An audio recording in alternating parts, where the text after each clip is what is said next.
미래에 있을 이제 네 가지 심판. 성경에는 이제 일곱으로 일하시는 하나님이신데, 일곱으로 일하시는 하나님의 관점으로 보자면은 이제 일곱 심판이 있어요. 그리고 이제 이 신약 시대로 들이서면서부터 기본적으로 다섯 가지 심판이 있는데, 이제 오늘은 특별히 그리스도인들이 받는 이 세 가지 심판에 대해서 이제 살펴보고요. 또 앞으로 있을 이 네 가지 심판에 대해서 한번 살펴보고자 합니다. 자, 이제 이것들은 각각 대상, 또 때, 장소, 이 심판의 근거, 그리고 결과라는 이 다섯 가지 측면에서 우리가 한번 살펴보도록 하겠습니다.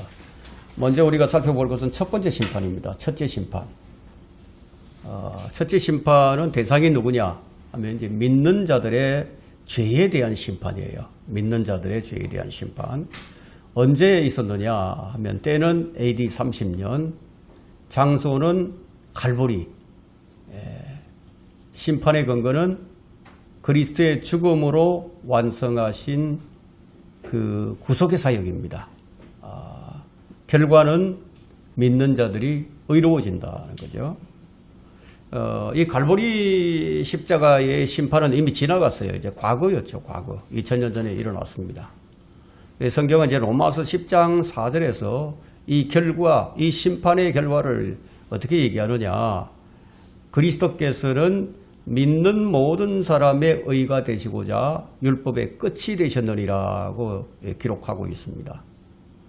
뿐만 아니라 갈라디아서 3장 13절에는 그리스도께서 우리를 위하여 저주가 되셔서 율법의 저주로부터 우리를 구속하셨으니 기록되기를 나무에 매달린 자는 누구나 저주를 받은 자라. 예수 그리스도께서 저주를 받아서 죽으신 거예요.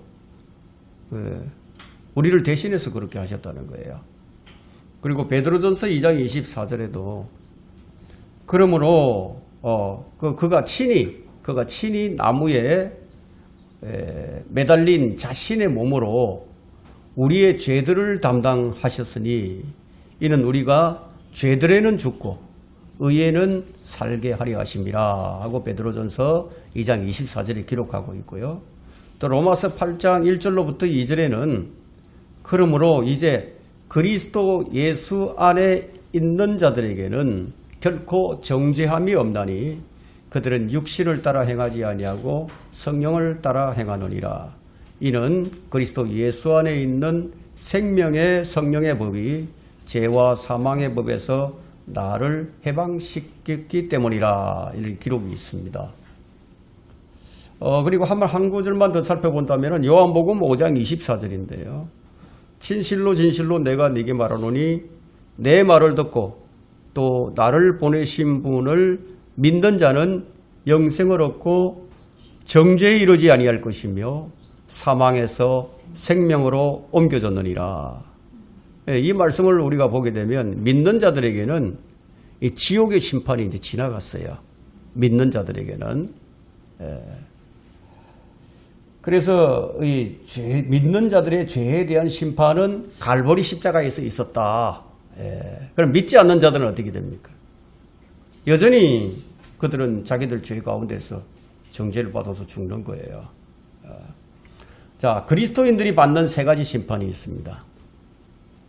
그리스도인들이 이제 우리가 그리스도인들이 첫째 죄인으로서 받는 거예요. 둘째는 아들로서 심판을 받고 셋째는 종으로서의 이제 심판을 받게 됩니다. 죄인으로서의 심판은 이미 지나갔어요. 갈보리 십자가에서 우리가 믿을 때 이미 지나가 버린 거예요. 과거가 되었죠. 주님께서 갈보리에서 대신 치러 주셨기 때문에 죄의 문제는 해결이 돼 버린 거예요. 자, 이제 그리스도인들에게 남아 있는 심판은 그렇다면 뭐가 남아 있습니까? 아들로서의 심판이 남아 있고 그리고 종으로서의 심판이 남아 있죠. 그러면 아들로서의 심판은 언제 받느냐? 아들로서의 심판은 이 지상에서 사는 동안에 심판을 받는 거예요. 죄인들이 예수 그리스도를 이제 자신의 구세주로 이제 영접하는 그 순간에 이미 지옥의 문제는 해결이 돼 버렸어요. 죄의 문제가 해결이 됐다. 그 죄인이 주 예수 그리스도를 믿을 때 그 죄인의 불법이 그분께 전가되고 그 순간 죄들은 갈보리 십자가의 심판으로 처리가 돼버린 거예요. 이것을 위해서 이사야 53장에 그분이 어린 양으로 오셔서 십자가에서 피를 흘린 것이 기록이 되어 있죠. 하지만 죄에 대한 심판은 이미 해결이 되었지만 구원받은 후에도 그리스도인들이 죄를 지어요. 자, 이제부터는 아들이 신분이 바뀌었단 말이에요. 아들이 되었어. 그러니까 아들이 죄를 짓는다 이거예요. 아들이 된 후에 짓는 죄를 이제 심판을 받아야 된다. 이 죄는 지상에서 이제 사는 동안에 받는 심판이죠. 그래서 히브리서 12장 6절에는 이렇게 기록을 합니다. 주께서 그의 사랑하시는 자를 징계하시고, 아버지가 아들을 사랑하잖아요. 그래서 주께서 그의 사랑하시는 자를 징계하시고 그가 받으시는 아들마다 매질하시느니라. 이것이 바로 아들로서의 받는 심판입니다. 자, 우리가 여기서 한 가지 살펴볼 것은 뭐냐면 죄성, 타고난 죄의 성품이에요. 그리고 죄들, 자, 죄들에 관해서 이것이 어떤 차이가 있는지 한번 살펴볼 텐데요. 자, 죄성이란 이 인간의 성품이에요. 죄를 범할 수 있는 근본적인 인간의 성품을 죄성이라 얘기한다. 이건 타고났어요. 아담의 후손들은 다 아담으로부터 물려받아서. 그래서 인간은 거듭남으로서 범죄 성향을 극복할 수 있는 하나님의 성품을 얻게 되었어요. 그러니까 이제 우리 그리스도인들은 이 옛 성품과 이 새 성품이 두 가지가 공존하고 있다는 겁니다. 자, 거듭남으로서 그리스도인은 옛 사람과 이제 새 사람이 혼합된 이중적인 인간이 되어버렸어요. 그래서 그리스도인이 되고 나면은 이 옛 사람과 이 새 사람이 이제 끊임없이 싸움을 하게 되는데, 그럼 이 싸움은 언제 끝나느냐? 우리의 이 육신을 벗을 때, 이 육신의 몸을 벗을 때까지는 계속되는 싸움이 바로 이 옛사람과 새사람의 싸움이에요. 그래서 사도 바울은 로마서 7장 1절로부터 25절에서 아주 이 부분에 관하여 아주 자세하게 이제 설명을 해주고 있어요. 여러분들이 이제 기회가 되실 때 집에 가셔서 한번 로마서 7장을 한번 자세하게 읽어보세요. 그러면 왜 바울이 이런 것을 기록했는지 여러분들이 이해가 될 겁니다. 자, 죄들은 뭐냐? 죄들은 죄성을 가지고 몸으로 짓는 죄, 이거 밖으로 표출되는 나쁜 행동이라고 할 수 있는 거예요. 그죠? 그래서 우리는 하나님의 아들로서 짓는 죄들에 대해서 매일매일 하나님께 자백함으로써 용서를 구해야 한다는 거예요. 그래서 요한일서 1장 9절에 그런 말씀을 주셨어요. 우리가 우리의 죄들을 자백하면 그는 신실하시고 의로우셔서 우리의 죄들을 용서하시며 모든 불의에서 우리를 깨끗하게 하시느니라. 자, 우리가 이제 아들로서 죄를 지으면 이렇게 해야 된다 이거예요. 자백을 해야 된다 이거예요. 그러니까 우리는 어떤 죄를 짓습니까? 어리석잖아요. 우리가 어리석으니까 어리석은 생각도 하고 해야 할 일을 하지 않을 때도 있고, 우리는 매 순간 죄를 많이 짓는단 말이에요. 죄의 종류를 크게 네 가지로 나눠보면은 율법을 범하는 것이 죄죠. 어리석은 생각이 죄예요. 믿음으로 하지 않는 모든 것은 다 죄예요. 그걸 선을 행할 줄 알면서도 행하지 않는 것이 죄란 말이에요. 그러면 우리가 이런 그리스도인이 된 이후에 이런 것으로부터 자유로운 사람이 별로 없어요. 그러니까 죄를 짓는단 말이에요. 그래서 우리가 자백을 해야 된다. 아들로서 그리스도인들이 받는 심판은 바로 자백하지 않는 죄에 대한 것이다. 이에 대한 벌은 뭐냐? 징계가 된다. 징계. 자백하지 않고 그냥 계속 그러고 있으면 징계가 내려지겠죠. 그럼 그리스도인이 받는 징계는 그럼 그가 사생아가 아니다, 하나님의 아들이다는 것을 입증해 준다고 히브리서 12장 5절로부터 11절에 기록을 하고 있습니다. 그래서 바울은 아들로서의 심판과 징계에 관해 다음과 같이 이제 얘기를 합니다. 그것이 이제 고린도전서 11장 31절로부터 32절에 기록이 된 말씀인데, 만일 우리가 우리 자신을 한다면 판단받지 않으리라. 우리가 먼저 판단을 해야 되겠죠. 판단을 하면 잘못했으면 바로 자백을 하면 되는 거죠. 그러나 우리가 판단받는 것은, 우리가 이제 판단을 받았어. 그러면은 그것은 죽게 징계를 받는 것이니, 그렇게 하는 이유가 뭐냐? 이는 우리로 세상과 함께 정죄받지 않게 하리 함이라. 그래서 징계를 하신다는 겁니다. 매질을 하신다. 아들로서 우리의 의무는 매일매일 자신을 돌아보고 죄를 자백함으로써 우리의 하늘의 아버지의 징계를 피하는 것이 좋겠죠. 그죠? 셋째, 이제 그리스도인으로서 받는 심판이 있는데, 이건 종으로서의 받는 심판이에요. 종은 뭐 일꾼이잖아, 일꾼. 일꾼이 받는 이제 심판인데, 그럼 일꾼이 받는 심판은 어디서 받느냐? 이 그리스도의 심판석에 받아. 그러면 이 지상에서 받는 심판이 아니야. 이거 미래에 있을 심판이에요. 그죠? 미래에 있을 심판이야. 이 심판은 일꾼으로서 얼마나 일을 많이 하고 얼마나 잘했냐, 얼마나 일을 잘했느냐, 거기에 대한 심판으로서 이것은 무엇과 연관이 있느냐? 멸류관과 연관이 있어요. 그리고 천년왕국에서 땅을 유업으로 받고 통치권, 다스리는 통치권과 관련이 있습니다. 그래서 이 심판은 그리스도인이 받게 되는 두 번째 심판이다, 이렇게 얘기할 수가 있겠죠. 자, 그리고 이제 우리가 크게 둘째 심판, 첫 번째 심판을 살펴보았고, 이제 둘째 심판에 대해서 살펴볼 텐데요. 자, 이 심판은 미래의 그리스도인들에게 일어날 사건입니다. 그리스도인들에게만 일어난다는 거예요. 대상이 누구냐? 그리스도인이다. 언제 일어나느냐? 때는 교회가 휴거된 후다. 장소는 공중에서의 그리스도의 심판석, 공중에서. 심판의 근거는 거듭난 이후의 행위들, 결과는 그에 따른 상이 주어진다는 겁니다. 그래서 여러분, 이제 그리스도의 심판석이 로마서 14장 10절과 고린도후서 5장 10절에 기록이 되어 있어요. 거기에 고린도후서 5장 10절을 보게 되면, 이는 우리 모두 반드시 그리스도의 심판석 앞에 나아가서 선이든지 악이든지 각자가 자기가 행한 것에 따라 자기 몸으로 행한 것들을 받을 것이기 때문이라. 이거는 이제 상을 받느냐 못 받느냐는 것이, 벌을 준다 이런 뜻이 아닙니다. 그래서 본문에 언급된 심판은 그리스도인들만 대상으로 하고 있다는 겁니다. 이 시기가 지금 가까이 오고 있죠. 주님 오실 때다. 그럼 장소는 공중에서인데, 이 심판은 무죄인지 유죄인지를 결정하는 심판이 아니라는 거예요. 이미 구원받은 성도들만이 이 심판의 대상이기 때문입니다. 그리스도의 심판석의 성격은 뭐냐? 어떤 성격이냐면 품평회 같은 것, 또 운동 경기, 뭐 이런 거와 비슷해요. 성격이 같아요. 그래서 우승하는 참가자들은 상을 받겠지만, 그렇다고 해서 뭐 상을 받지 못한다고 해서 벌을 받는 것은 아니란 말이에요.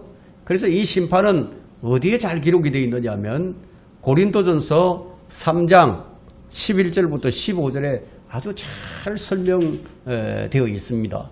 여러분들이 한번 쫙 읽어보시면은 알 수 있어요. 우리가 몸으로 행하는 일들이 무언가를 우리가 건축자의 비교를 해서 설명을 하고 있는데, 이 건축가들이 뭘 합니까? 건축자들은 집을 짓잖아요.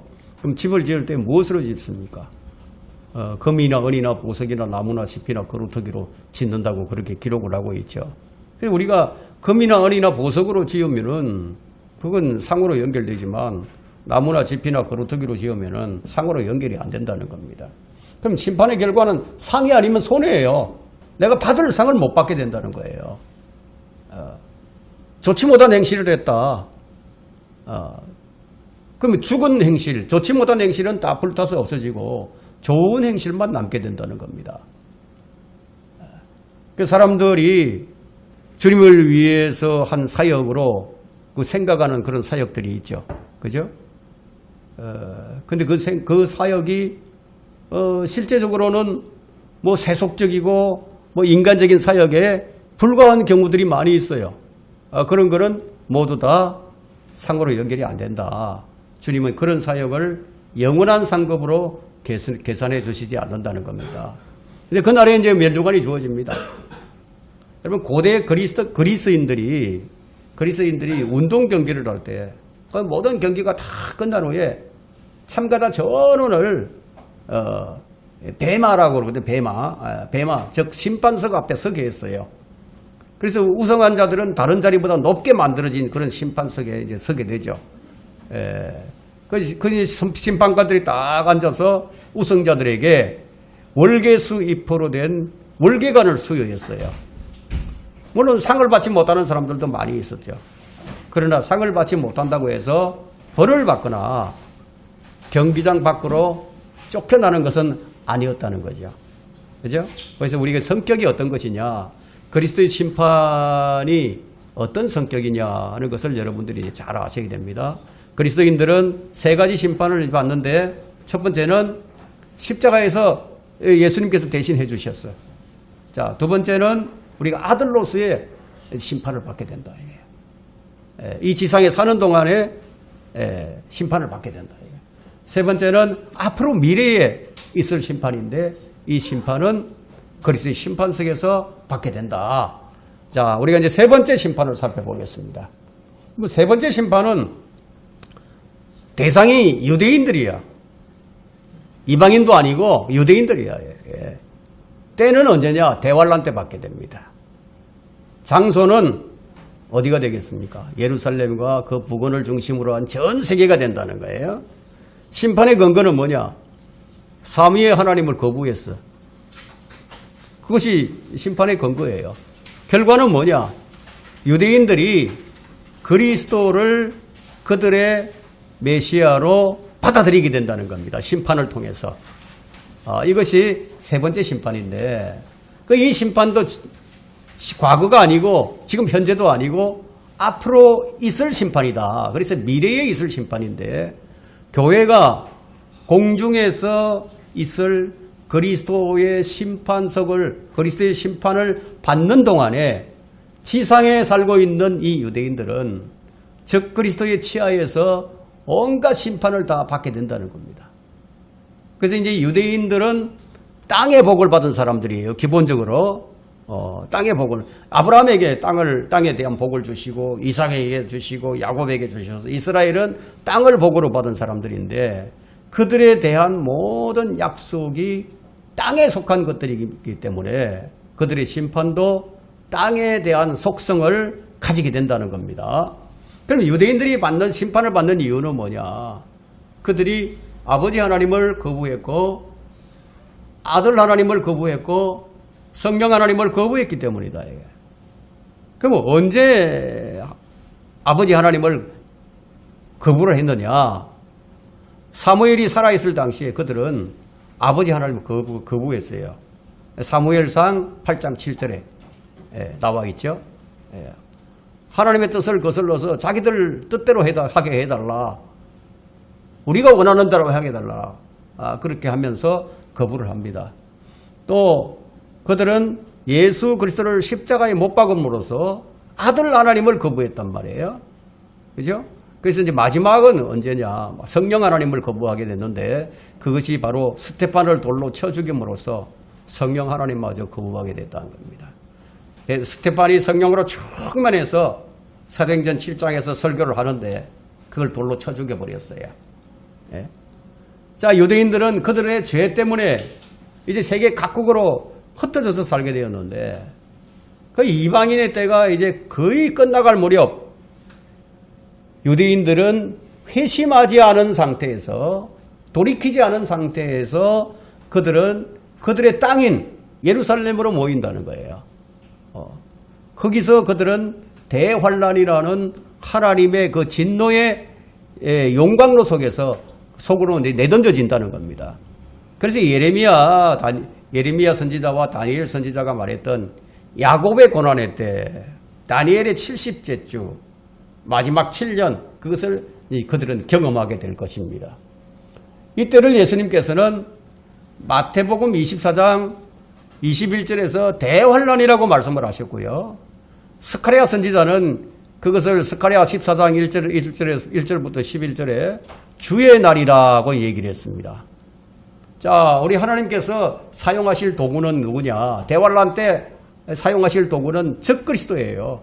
적그리스도를 도구로서 막대기로서 사용을 하는데 그의 포악함은 진노의 호리병이 내려지면서 더욱 극심해집니다. 자, 이것이 이제 그 요한계시록에 보면 이제 재앙들이 나오죠. 나팔이 불면 이제 재앙이 이 땅에 떨어지고, 봉인된 책이 열리게 되면 또 재앙이 쏟아지고, 호리병을 부으면 이 땅에 이제 재앙이 쏟아집니다. 그렇게 이스라엘은 그것을 이제 당하게 된다는 겁니다. 이 심판의 결과로 유대인들은 주께로 돌이키게 된다는 겁니다. 그래서 성경에는 이스라엘은 고난 속에서 구원을 받을 것이다 이렇게 말씀하신 거예요. 재림하시는 그리스도께서는 올리브산 위에 서실 것이고 유대인들은 자신들이 못 박은 예수 그리스도를 직접 보게 될 겁니다. 자, 이렇게 해서 우리가 세 번째, 미래에 있을 세 번째 심판을 우리가 살펴봤습니다. 이제 네 번째 심판은 이방인들이 받는 심판이에요. 자, 우리가 이제 이렇게 살펴봤죠. 처음에 그리스도인들이 받는 심판석이 있었어요. 그죠? 그 다음에는 유대인들이 받는 심판이 있어요. 이제는 이방인들이 받는 심판이 있다 이거예요. 이게 이제 넷째 심판인데 대상은 누구냐? 이방 민족들이다 이거예요. 그리고 때는 예수 그리스도께서 재림하실 때 어디에서? 팔레스타인 땅에서 심판의 근거는 뭐냐? 그리스도의 형제들인 유대인들, 예수님의 형제들인 유대인들, 그 유대인들에게 이방인들이 어떻게 대우를 했느냐? 그것이 이제 심판의 근거예요. 결과는 뭐냐? 일부는 구원받고 나머지는 멸망당한다 이거예요. 자, 이 심판 역시 미래에 있을 심판인데 이 심판에 관한 묘사는 마태복음 25장에 너무 잘 나와 있습니다.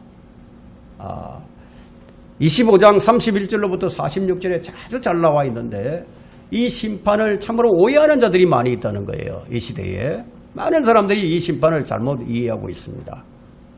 넷째 심판, 우리가 앞으로 다시 또 마지막으로 살펴볼 다섯째 심판, 이 다섯 번째 심판은 큰 백보자의 심판이거든요. 그럼 이 큰 백보자의 심판, 요 민족의 심판과 큰 백보자의 심판을 구분하지 못하고 그냥 같은 것으로 여겨버립니다. 그러나 이 두 장면을 잘 비교해 보면은 같지 않다는 점을 여러분들이 발견하게 될 겁니다. 거기 도표를 보시면 표가 있죠? 그 표에 보면은 이제 왼쪽에는 넷째 심판, 그리고 오른쪽에는 다섯 번째 심판, 다섯째 심판이겠죠. 기록 비교를 하고 있죠. 넷째 심판 때는 부활하는 자들이 없어요. 근데 다섯 번째 심판은 부활하는 자들이 있어요. 넷째 심판 때는 민족들의 심판이에요. 다섯 번째 심판은 죽은 자들의 심판이에요. 그리고 넷째 심판에는 땅에서 심판을 받아요. 다섯 번째 심판은 하늘과 땅이 다 사라진 후에 공중에서 받아요. 그러면 넷째 심판에는 책이 언급이 되지 않아요. 책이 안 나와요. 뭐 생명의 책이니 뭐 이런 게 안 나와요. 죄들을 기록한 책이라든지 이런 게 안 나와요. 그런데 다섯 번째 심판에는 책들이 나와 그들의 죄목을 하나하나 다 기록해 놓은 그런 책들이 이제 펼쳐져서 그 책에 따라서 이제 심판을 받는단 말이에요. 그러면 이 넷째 심판에는 양이 나오고 염소가 나오고 형제들이 나오는데 다섯 번째 심판에는 죽은 자들만 나와요. 그리고 이제 네 번째 심판, 넷째 심판에는 언제 있을 것이냐? 천년왕국 전에 있을 것이고 다섯 번째 심판은 천년왕국 후에 나온다. 있을 것이다. 그럼 이런 넷째 심판과 다섯째 심판이 뭐 기간도 다르고 성격도 다르고 다 다르죠. 근데 이것을 같은 것으로 여긴다는 것은 얼마나 성경을 잘못 해석하는지 여러분 이해할 수 있겠죠. 자, 이 심판 중에 마태복음 25장, 거기는 지상에서 또 계시록 20장은 공중에서 이제 행해지는데 이 심판의 그 차이, 기간적인 차이가 있는데 천년이라는 차이가 있습니다. 천년. 넷째 심판과 다섯째 심판의 차이가 1000년이 있다. 왜 1000년이 있느냐? 그 사이에 천년왕국이 끼어져 있으니까. 이 넷째 심판은 민족들에게만 해당하는 그런 심판으로 유대인들에게는 적용이 안 돼요. 그리스도인들에게도 적용이 안 돼요. 왜냐하면 성경에서 유대인들이라고 얘기할 때는 민족들에게 포함이 안 돼요. 그래서 그러나 교회는 어떻습니까? 교회는 그리스도와 연합을 했죠. 그리고 그리스도인들은 이 심판에 제외됩니다. 왜냐하면 고린도전서 6장 2절에 보게 되면 성도들, 이 교회가 이 세상 나라들을 심판하리라고 예언이 되어 있기 때문이에요. 놀라운 일이죠. 우리가 앞서 살펴보았듯이 교회와 유대인은 이미 심판을 받았기 때문에 이 민족들의 심판은 모든 사람이 받는 일반적인 심판이 될 수가 없다는 거예요. 이방인들, 이방 민족들이 받는 심판이다. 그러면 마태복음 25장에서 말하고 있는 양은 누구이며 염소는 누구인가? 그리고 형제는 누구인가 하는 거예요. 일반적으로 의인은 믿음으로 구원받은 사람들이고 불의한 자는 예수 그리스도를 거부함으로 구원받지 못한 사람들이라고 성경이 이제 가르치고 있어요. 그러나 이 심판에서 양의 무리들은 왕국을 이어받아요. 어떤 왕국? 천년왕국, 천국을 이어받아요. 염소의 무리는 그 형제들을, 유대인들을 푸대접했다. 그런 이유로 떠나라는 명령을 받게 됩니다. 여기서 이제 사람들이 갖는 혼란은 바로 이 민족들에 대한 심판을 개인적으로 보는 것에서 시작이 되는 거예요. 민족들의 심판인데 개인의 심판으로 본다는 거예요. 그러나 양의 무리도 민족들이고 염소의 무리도 민족들이지만 형제들은 누구냐? 예수 그리스도의 형제인 유대인들을 얘기한다 이거예요. 예수님이 유대인으로 오셨죠. 그래서 유대인들은 예수님이 형제예요. 자, 먼저 우리는 이 심판이 있는 때와 장소에 좀 주의를 기울여야 합니다. 그때는 예수 그리스도의 재림, 즉 지상에 천년왕국이 세워지는 때이고요. 이 천년왕국에 들어가느냐 못 들어가느냐 이거에 대한 심판이란 말이에요. 그래서 장소는 어디에 있을 것이냐? 예루살렘 부근에 있을 것이다. 그 골짜기인데 거기에 대한 기록이 요엘 3장 12절에 기록이 되어 있습니다. 요엘 3장 12절에. 요엘 3장 12절을 보니까 보라 내가 유다와 예루살렘에 사로잡힌 자를 다시 데려올 그 날들과 그때 내가 또한 모든 민족을 모아 그들을 여호사밧 골짜기 아래로 데려와서 거기서 그들과 더불어 내 백성과 내 유업 이스라엘을 위하여 변호하리라. 그들이 이스라엘 민족 가운데 이스라엘을 민족들 가운데 흩뜨리고 나의 땅을 나누었고 이방인들이 이렇게 했다는 겁니다. 자, 이 예언은 분명히 민족들의 심판인데 유대인들이 본토를 회복하는 때 그 여호사밧 골짜기에서 이제 행해진다는 겁니다. 이 심판의 근거는 그리스도의 형제, 예수님의 형제, 즉 유대인들을 어떻게 대우했는가에 따라서 결정이 된다는 겁니다. 자, 대환란 기간에 유대인들에게 먹을 것을 주고 유대인들에게 먹을 것을 주고 입을 것을 주고 유대인들이 옥에 갇혀 있을 때 찾아가서 친절하게 돌봐줬던 그런 민족들이 있을 거라는 거예요. 그런 나라는 양의 민족들이 될 것이고 반대로 유대인들을 학대했던 나라는 어떻게 되느냐? 염소의 민족이 될 것이다. 그 양의 민족에 대한 그리스도의 판결은 왕이신 예수 그리스도께서 내 형제들에게 너희들이 친절하게 대했으니까 오라 내 아버지의 복을 받은 자들아 세상에 기초가 놓인 이래로 너희를 위하여 준비한 그 왕국을 이어받으라 하고 마태복음 25장 34절에 기록하고 있다는 겁니다. 이 왕국은 천년왕국인데 양의 민족은 그 왕국을 상속받아서 1000년 동안 소유하게 될 것이다. 그럼 염소의 민족에 대한 그리스도의 판결은 뭐냐? 마태복음 25장 41절에 기록이 되어 있어요. 자, 너희 저주받은 자들아 내게서 떠나 마귀와 그의 천사들을 위하여 준비한 영원한 불못으로 들어가라. 어디로? 지옥으로 가라는 얘기예요. 염소의 민족들은 국가로서 한 번에 영원히 멸망당할 뿐만 아니라 그들 중 누구도 천년왕국에 못 들어가요. 영원히 구원을 잃어버리게 된다는 겁니다. 자, 이제 우리가 마지막으로 살펴볼 5번째 심판은 이 큰 백보자의 심판인데요. 대상은 누구냐? 죽은 자들이다. 불의한 죽은 자들. 때는 언제냐? 땅과 이 우주의 구성 요소들이 우주가 다 불에 타버린단 말이에요. 장소는 언제냐? 공중에서 큰 백보자가 내려올 때, 그때 공중에서 받는다. 심판의 근거는 뭐냐? 그들의 행위에 따라서 결과는 영원한 불못에 던져지는 것이다. 이 심판 역시 미래에 있을 심판입니다.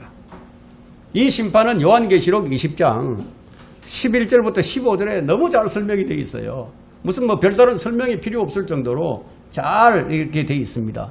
이 심판은 이방 민족들에 대한 심판 이후에 1000년이 이제 기간이 있단 말이에요. 천년왕국이 지나니까 1000년이 지난 다음에 큰 백보자 심판에서 진행이 될 건데, 불의한 자들에 대한 큰 백보자 심판은 하늘과 땅이 다 불에 타서 사라져 버린다 이게. 자, 이 심판을 베드로가 잘 설명을 해주고 있습니다. 베드로후서 3장에 너무너무 잘 기록이 되어 있어요. 이 땅과 우주에 있는 모든 구성 요소들이 맹렬한 불에 녹아버린다고 그런 기록이 있어요. 그리고 경건치 아니한 자들의 심판과 멸망의 날이라고 그 날을 부르고 있습니다. 멸망의 날이다.